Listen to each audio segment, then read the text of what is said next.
안녕하십니까. 회계기준원입니다. 이번 스마트 강의는 해석서 제2106호에 대해 말씀드리고자 합니다.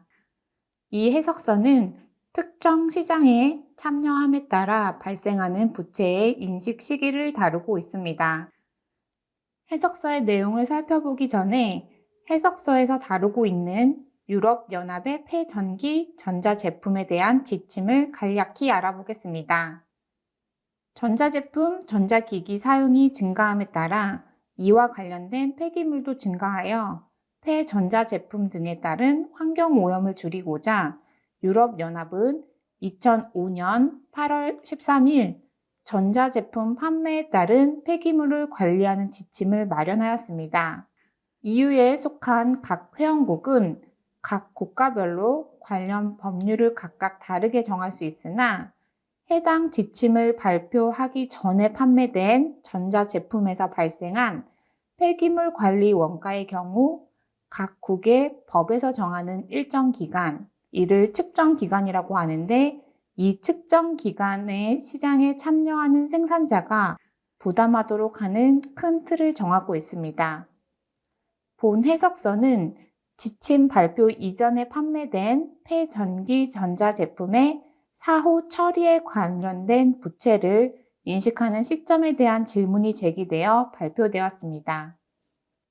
국내에도 이와 유사한 법률인 전기 전자제품 및 자동차의 자원 순환에 관한 법률이 2008년 1월 1일 시행되었습니다. 이에 따르면 전기 전자제품 재활용 의무 생산자는 자신이 출고한 제품의 폐기물을 회수하여 폐기물 재활용업의 허가를 받은 자에게 인계하여 재활용하여야 하고, 이때 발생하는 비용은 재활용 의무 생산자가 부담하도록 하고 있습니다. 이 외에도 기업들이 재활용과 관련된 비용 등을 부담하여야 하는 지침이 있을 수 있으므로 본 강의는 기업이 적용하여야 하는 지침, 관련 법률의 범위를 말씀드리는 것은 아닙니다. 본 해석서의 대상이 되는 폐기물 관리 원가는 구최종 소비 가전제품입니다. 구최종 소비 가전제품이 무엇인지 살펴보면 유럽연합 지침이 발표된 2005년 8월 13일을 기준으로 8월 13일 후에 판매된 전기 전자제품에서 발생한 폐기물을 신폐기물이라고 하며 해당 날짜 이전에 판매된 전기 전자제품에서 발생한 폐기물을 구폐기물로 구분합니다.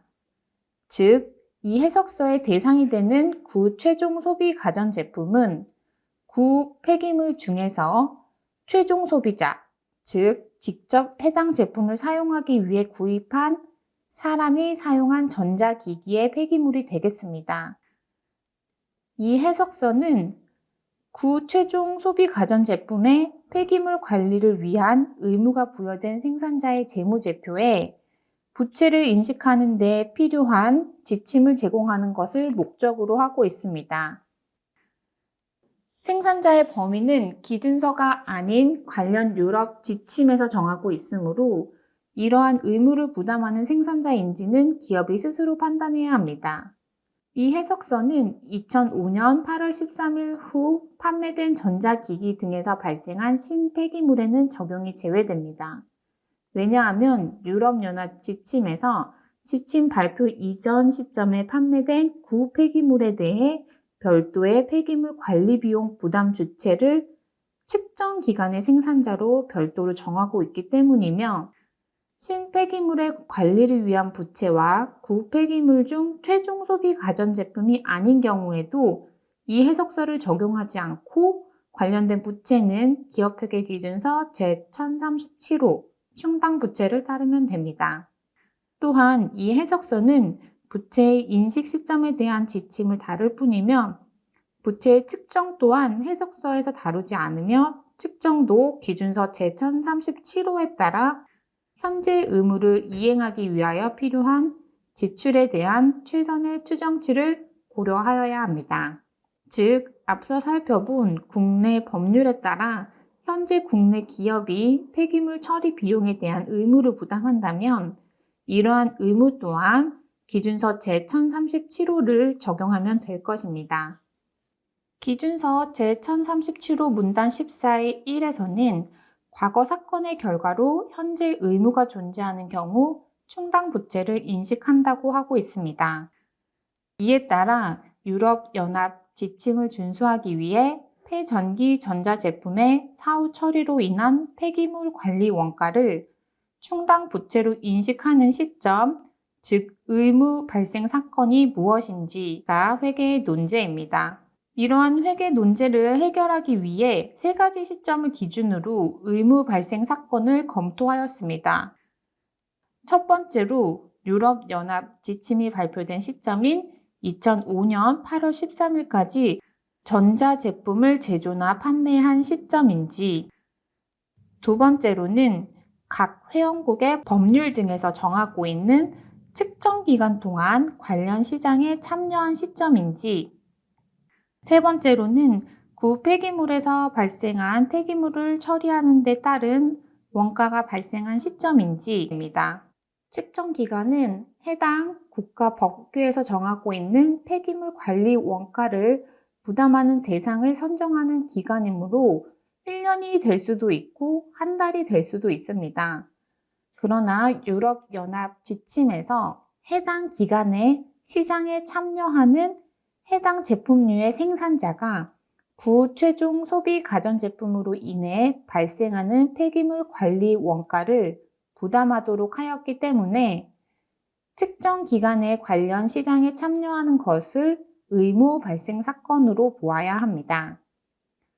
관련 지침에서 측정 기간에 참여하는 기업이 관련 원가를 부담하도록 하였으므로 구 최종 소비 가전제품의 제조나 판매 시점에는 의무가 발생하지 않습니다.